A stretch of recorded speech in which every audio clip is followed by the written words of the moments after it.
So most common causes of నీ pains అంటే ఇది 2 డిఫరెంట్ ఏజ్ గ్రూప్స్‌లో ఉంటుందండి. కొంచెం ఏజ్ పైబడిన అంటే 50 పైన ఉన్న వాళ్ళకి మోకాళ్ళ నొప్పులొస్తున్నాయంటే కామన్ కాజ్ వచ్చేసి ఆస్టియో ఆర్థరైటిస్ నీ అంటాం.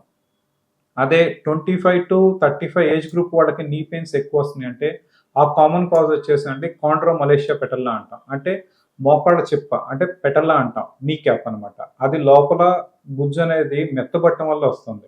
వేరస్ ఆర్థరైటిస్ అనేది అరిగిపోవటం వల్ల వస్తుందనమాట. ఈ 2 డిఫరెంట్ థింగ్స్ అండి. మళ్ళీ వచ్చేసి ఇంజ్యూరీస్ వల్ల వస్తాయి. అంటే మోకాళ్ళలో ఏసీఎల్ అని ఒకటుంటుంది. మళ్ళీ మెనిస్కస్ అని ఒకటుంటాయనమాట.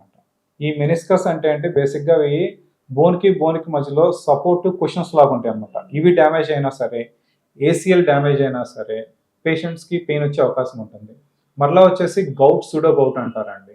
అంటే మోకాళ్ళలో ఇన్‌ఫ్లమేషన్ పెరగటం వల్ల, యూరిక్ యాసిడ్ పెరగటం వల్ల కూడా వచ్చే అవకాశాలు కూడా ఉంటాయన్నమాట నొప్పులు.